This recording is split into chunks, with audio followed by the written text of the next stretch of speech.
Our last one, guys. I know. I almost didn't find the record button. Okay. Hi, welcome to our last discussion post. I'm Should Jalen. we even introduce? Oh, yeah. Oh, I thought Oh my I god. introduced it. Because it's a habit now. It's a habit. Okay. I'm Patricia. I'm Jalen. I'm Olivia. And I'm Miriam. Okay. Our first question is first cite some of the ways wars, military, cultural, and racial affect Asian Americans. Then discuss how their wars appear in life.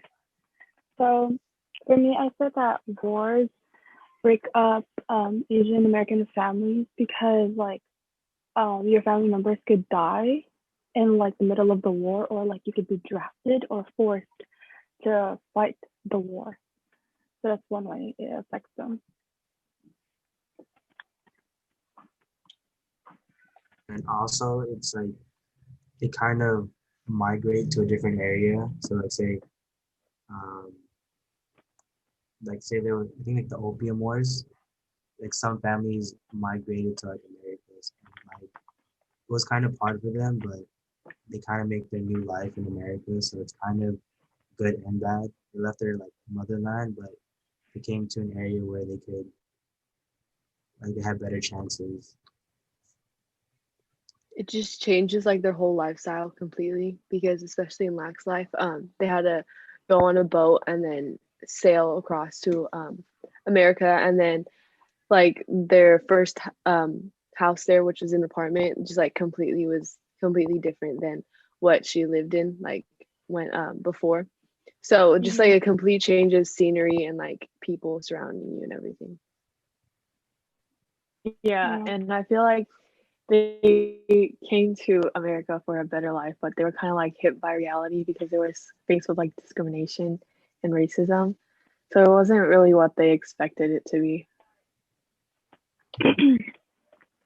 Yeah, pretty much. And also in LAC, they said that um I think with the first landed in Hong Kong, right?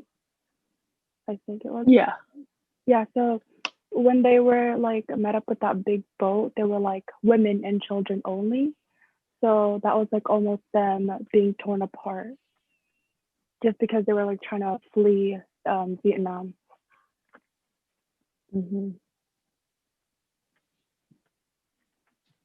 Mm, And even when they came here, like after the Vietnam War, the the war keywords reading, it said that like they were enemy looks like. So they didn't really like the Americans didn't really want to interact with them at all because like it was like they were fighting for like the U.S., but then they looked and I don't know, they looked like obviously Asian, and they they look were like their fighting enemies. against like, yeah, Yeah.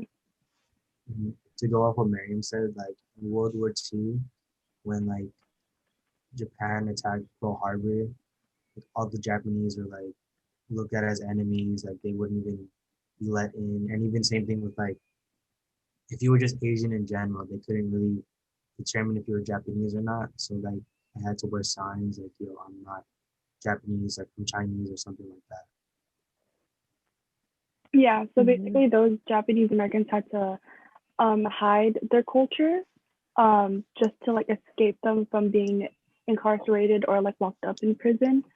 So that was like one way that war basically affected their life because they had to pretend that they weren't like half Japanese. So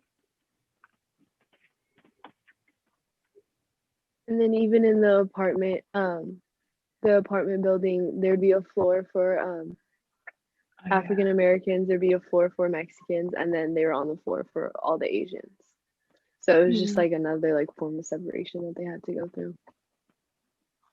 And he said that like, or Lack said that he was able to distinguish which floor it was based on like the food, The food, yeah. like the smell. He was describing it. So And since like Locke's family moved to America and all that, it was like hard for them to like communicate because like I remember when Locke's father was looking for a job, he was on the bus, and then he didn't know how to speak English, so he was just like pointing at his paper, like saying home, home, and then the bus driver was like just laughing at him. He didn't really care, like he like was lost or anything. It's just a good thing that Locke's dad was like witty. He managed to find his way back home, even though he ended up walking. Mm-hmm. That's very impressive, but yeah. And also in one of the readings, I forgot which one it was, they mentioned that children like are left orphaned because of the war. You know, like their parents die or like they're abandoned by them, which is kind of Mm-hmm. sad that like they would do that in the middle of something so huge in a children's life. You know, like they have no one to support them or like protect them. Also, like the effect of wars, like the Opium Wars, it's the only like good thing that came out of it was like opium was like a really big drug, so they made a whole bunch of money off of it.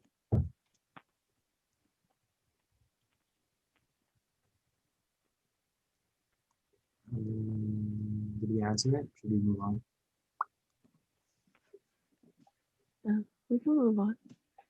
I actually wanted to add something about the Chinese Exclusion Act, how that one was also like a big impact on the Chinese because it was, you know, all of this happened like all during the war. So like they were stopping Chinese from coming to the US, only like selected few. So I don't know. I just remember that one from like our past discussions and all that. Yeah. And then they said something about, I forgot where I found this again, but it was a quote. It said that group of foreign Asians who did not fit their vision of what was American.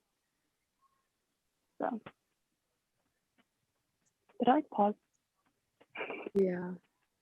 A little bit. No, you're good. It's fine. I agree.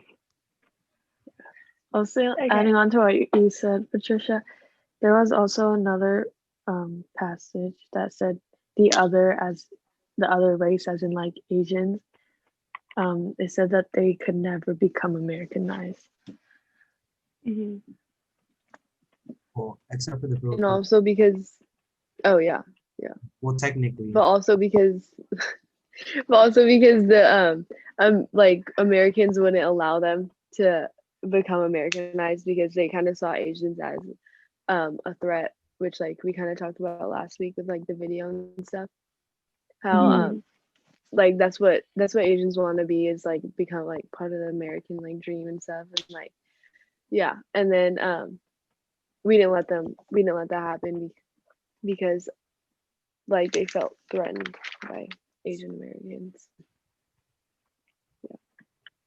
And to think that they see themselves as like superior and then they feel threatened by these Right. people. I don't know. I just feel like that's, but it's funny to think of it that way. Mhm. Mhm. Okay. Are we all good for that one? All right. Okay, second question.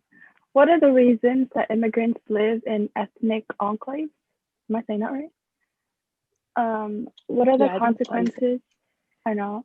What are the consequences, advantages, and disadvantages of living in an ethnic enclave? How are the different places that Lack lives in, Da Nang, Hollywood, and Alhambra, represented in the story? I'm sorry.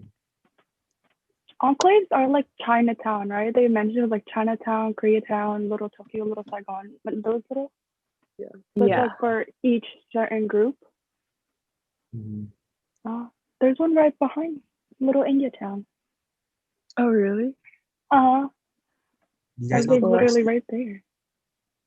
What? Carson? No, I'm in Artesia. wait. So there's like little India Town right behind my apartment. No, no, no, I know, but I'm talking if you guys know like the city Carson, because that's like a really big Oh, Oh, Carson. okay. Yeah. um, community there. Oh, okay. Well, like these enclaves, the advantages of them are like they kind of make you feel like you're at home because you're surrounded by like the same people and the same culture and the same tradition. So it's kind of like you're in America, but you still have like a little bit of your motherland with you. Mhm. I just feel like they feel comfortable seeing their own people or whoever looks like them. Hmm.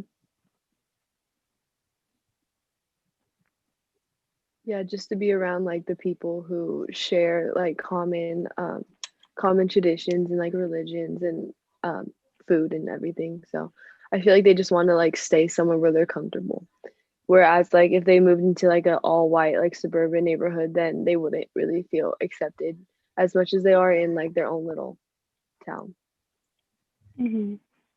They can Uh, keep practicing their language, religion, and like even speak up about like politics they mentioned. Hmm. Yeah. I think an advantage would be that like, since you know your community, like your resources are a lot expanded. Like say your neighbor who's like say also Filipino, like and you're really cool with them, and like say they work in like some like nice business, they can put in a good word for you, and then you can maybe get a job there. Yeah, honestly, I live in an all like in my apartment complex. It's all Filipinos here. Like Oh, really?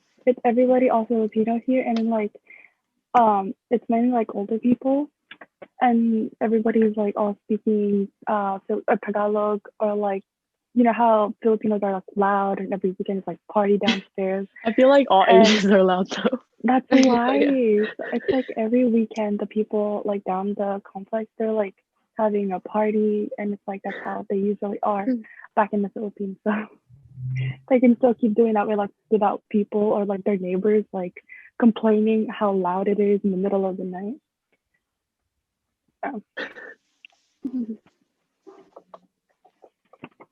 So, what are some disadvantages do you guys think? It's a bubble. What? That makes sense. It's a bubble. Like Mm, Oh, yeah. so, like you won't be able to like experience new things or meet new people of like different backgrounds. You're just gonna stay in your little safety bubble. mm-hmm.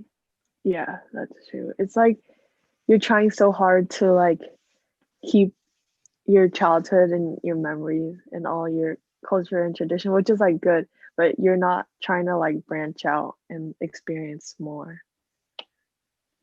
It's like you're adapting, but not really at the same time. Yeah. Hmm. And also, they mentioned something about like class, how like people who live in like enclave communities, they're looked down as like the lower class Mhm. just because like they're all together in this like one community instead of like expanding out with the rest of the people. And then they say they use enclave communities to measure American classes, I think it was, or something Hmm. like that. So I think that's one of the disadvantages. And Um, also, if you live in an enclave, you're automatically seen as like you live in the ghetto, and like you're not like you're no one really special. You're just like dirty and Hmm. And then you're in like one area, so everybody kind of knows where you are. So it kind of gives like everybody like your location, like where you live and stuff. And then it kind of gives like if somebody wanted to go like and like vandalize like the whole town and everything, like a supremacist or like a racist, then like they know where Chinatown is or like Koreatown and everything, you know? mm-hmm. Yeah. What about how are the different places Black lives in, like the Nong Hollywood and Alhambra, how are they represented in the story? I said for Danang, I don't know if I'm saying that right. I put one Yeah, word. that's good. I said peaceful because the way he Oh, yeah. described it, yeah, the way he described it, he was like, I get freedom. I get to go out play with my neighbors or with my friends without having to ask my parents permission. I was like, me too. I would like that too. So that was one way I described it. Yeah. And I've been to Vietnam a few times, and every time I'm there, it's like it's really safe, and you literally get to play on the streets, and you don't really have to worry much about anything because there's I like so know, much freedom there. right? Like the neighbors are like everybody knows each Yeah, other you in know our everyone. community. Mhm. Yeah. What about I kind Hollywood? of saw it as like his life moving away from Vietnam. That makes sense. Like he's getting more adapted to America. And Da Nang was his Mhm. actual motherland, his hometown, and then Hollywood. He lived in like an apartment, but he was on the floor with all Asians. And then when he moved to Alhambra, he had Mexican friends like what was the big dude's name? I forgot. Judy? I think that was his Is that name. how you say it? Is that like hobby? So Oh yeah, Javi. Yeah, yeah, yeah. Hobby? Hobby, sorry. And then no, you're good. and like Arturo and all that. So like they were all of like Latino descent. And then Locke's father, he has like Latino friends and all that. And like he his he was in a Mexican gang and stuff like that. So he was open Mm, to a lot of like American things. That's how I saw it.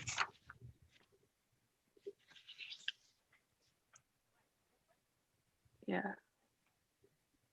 Yeah. Also in Hollywood, one of the something that Locke said was, I also miss being free, which is kind of ironic because like America is considered the land of opportunities and freedom, but he felt more restricted when he moved to Hollywood. hmm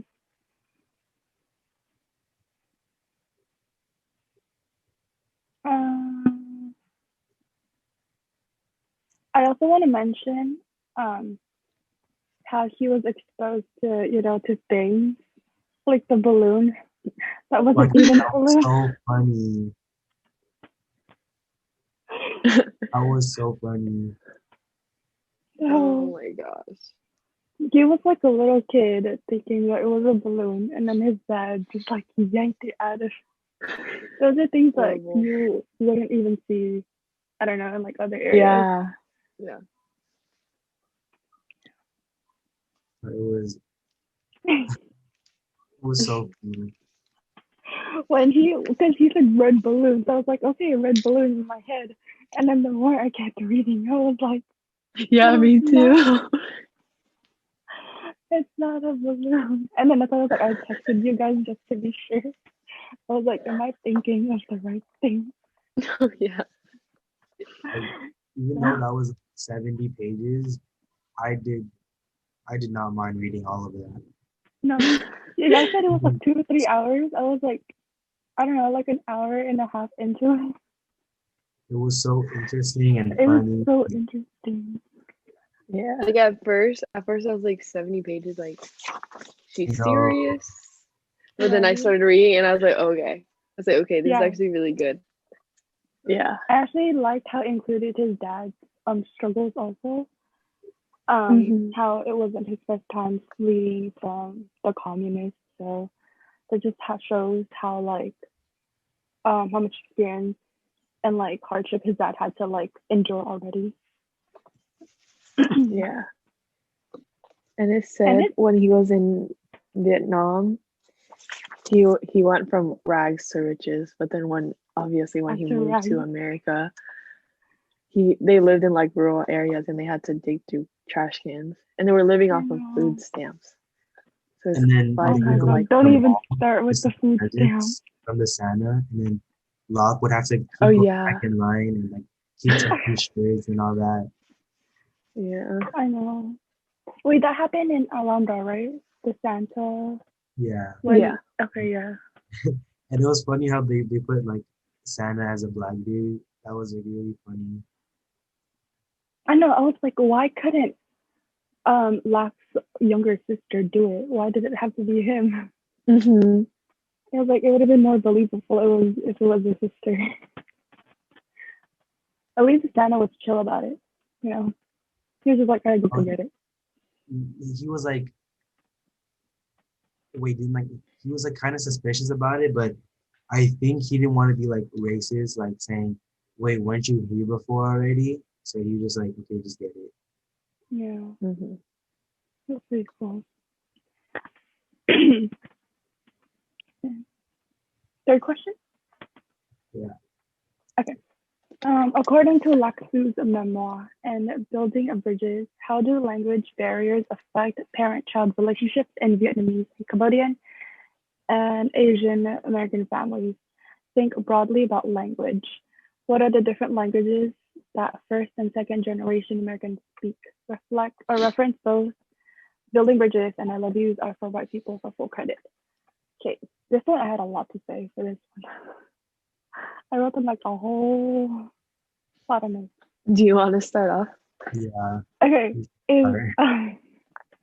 in the video Building Bridges, they said that it was like messages getting thrown back and forth, but like no one is like interpreting it and like receiving it properly, which is kind of true because like you're a child, you know, like you speak English and like your parents they speak another language and like yeah you're saying stuff with each other, but like you're not understanding it. So which is like the main difficulties about like language barriers between two parents. I mean parent child. Yeah, I also wrote that down. And like for the older generations, they speak strictly their traditional languages. While like since I guess three of us out of four are born here, we speak mainly English. So like our grandparents only speak one language while our parents speak like half and half to us.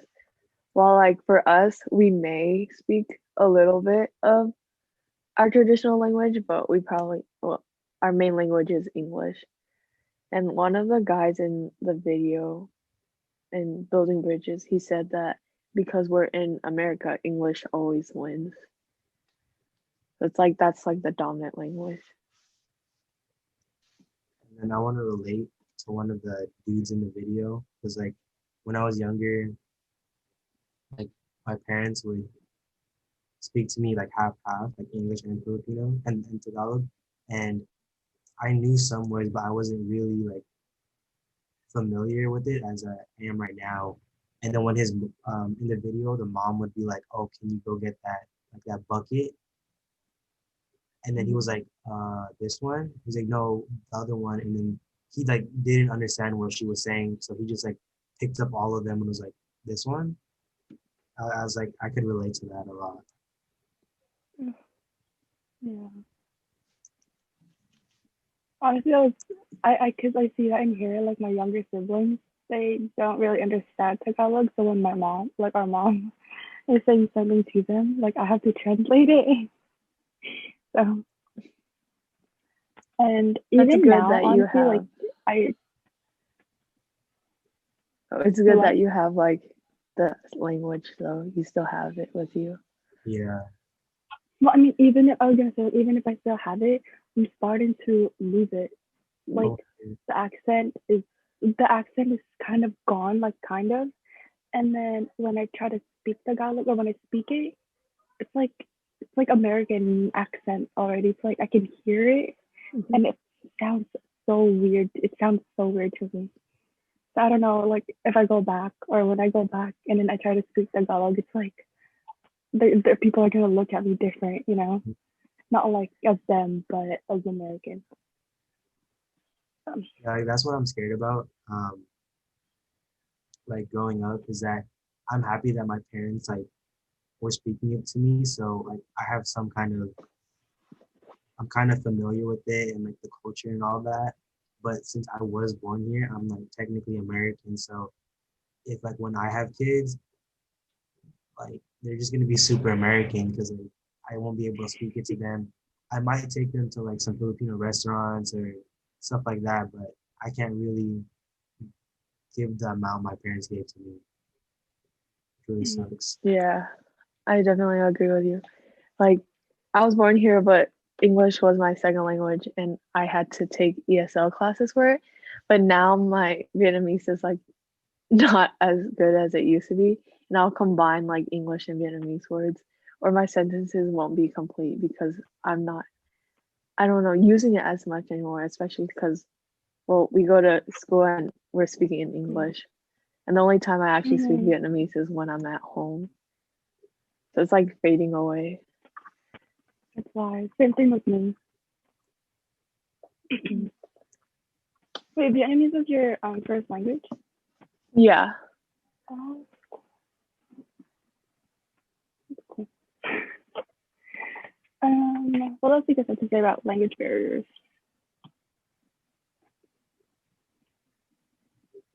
Oh, they said that some kids like they get embarrassed by their parents. Like you know how like you don't want to introduce your parents to your friends because like they might do something weird or like something that embarrassed you.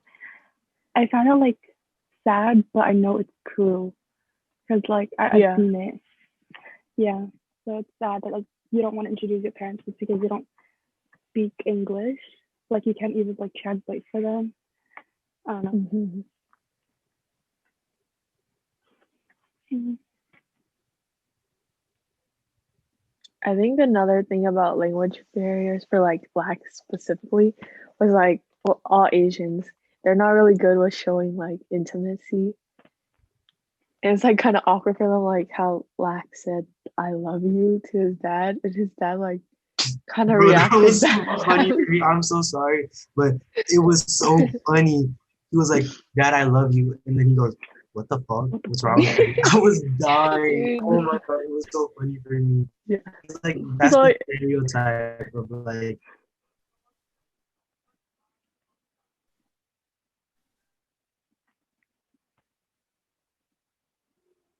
he's like, "Oh, did you?" It was so funny. mhm. And he kind of felt closer to, I think his name was Art.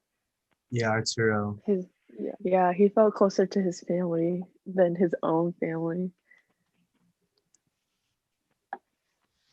The way that like Asians show kind of love is like off because in building bridges he was like, "I love you, which is why I blame you all the time. I love you, that is why I compare you to another person so that you can challenge yourself." So it's not really like words and like physical kind of touch stuff.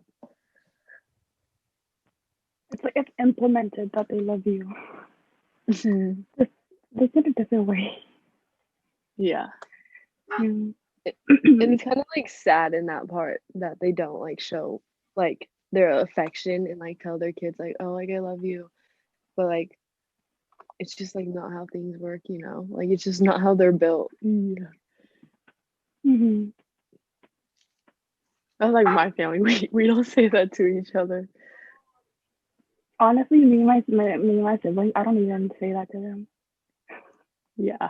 It's just weird. It's like no.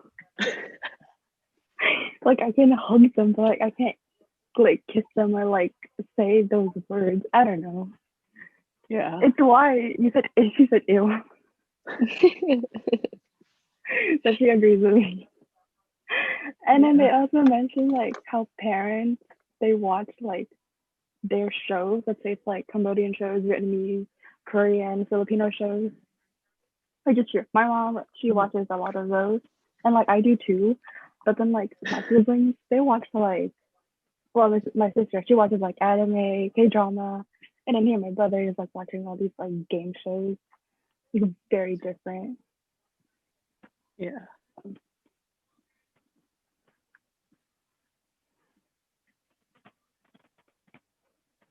And then do you guys agree with the um from like school you go straight to your room kind of Yeah. situation? Yeah. There's also like one thing why like the kid and the parent I guess don't communicate because the kid just straight up just go to their room instead of like trying to update the parents on like what's going on in their lives. And I guess yeah, for their side it's hard because the parents won't understand. But I don't know, I feel like both ways should at least take an effort, like meet in the middle, instead of just like separating, their lives, basically. Yeah, definitely.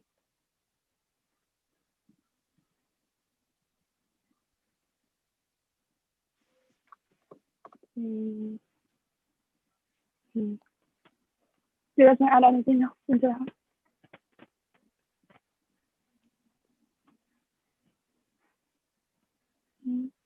Okay. No, I'm good. Okay, well, we can talk about the essay now. Have you guys, like, we've all said that it's been a struggle with the pre-write. So do you guys have at least your primary or your secondary like that? Primary, I think I'm gonna go with I Love You is for white people. Mm-hmm. I think that's like the only text out of all of them that I can maybe write about. So I'm gonna take my chances. Mm-hmm. Yeah, I'm also gonna write about that because it's like a lot of information that you can use and analyze. Yeah, I think I'm gonna use that too. Yeah, I was either like choosing between I Love You or White People or the like film or the movie Meet the Patel. I like that one too, but Yeah. I didn't find like two keyword chapters that would like provide evidence for it. So Yeah. I stick with the I Love You there for white people. What are your guys' secondary texts? If you guys are them. I have no idea. I know. I was like wondering if like we could do more than two, because I think on I'm the gonna do family and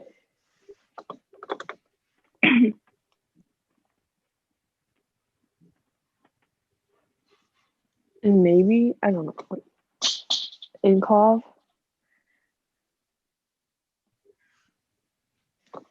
And maybe war. I'm not sure yet.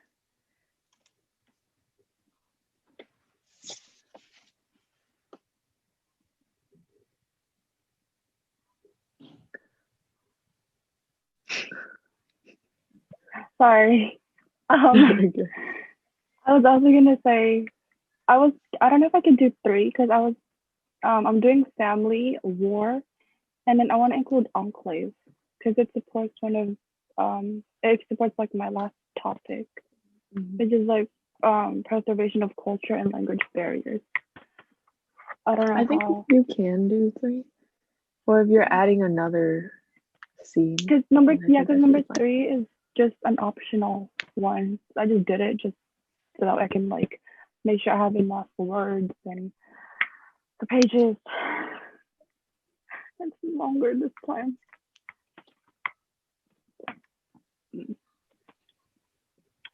Oh, it's that shoot. It said, do you have any questions about your essay so far? Yeah. Not really. No. I don't want to think about it because that's just gonna stress me out right now. So I'll worry about it later.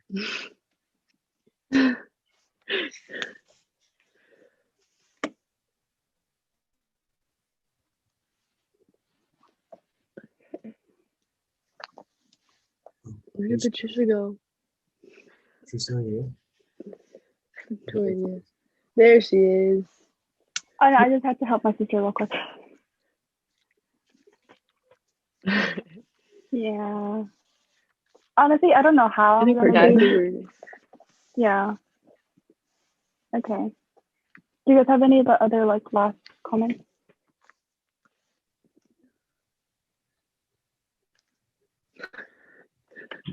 Do you guys have any like last comments? No. I guess I can say this to end it off because it was really funny.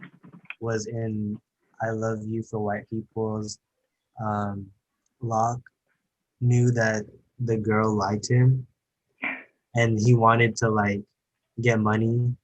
So oh my god. and was like, I'll show you if you give me money. And then she was like, Was it no, like I $7? already see it. And then he was like, I'll let you touch it.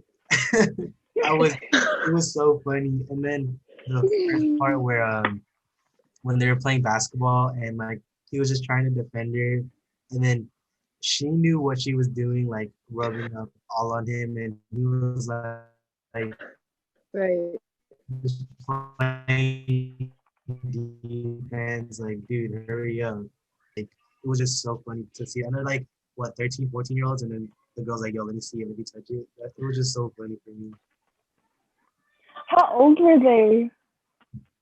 I know at the Santa Claus thing, he said he was 14. And 14? Mm. Okay. and like that scene was before the Santa scene, so he could have been like 13 or maybe 12 or 13. Oh, yeah. And hey, but middle school, he right? knew how Was to it middle hustle. school? This is what it was. Oh my goodness. Mm-hmm. It's just so I found Great way episode to end it off, But Taylor. great way to end it off. That's the last thing we're gonna talk about. Our last I know, it's our last one, but a good way. Yeah. We never figured out how to end our freaking discussions awkwardly without being awkward at the end. Yeah. But now we're just laughing. So for a final time, see ya. Bye.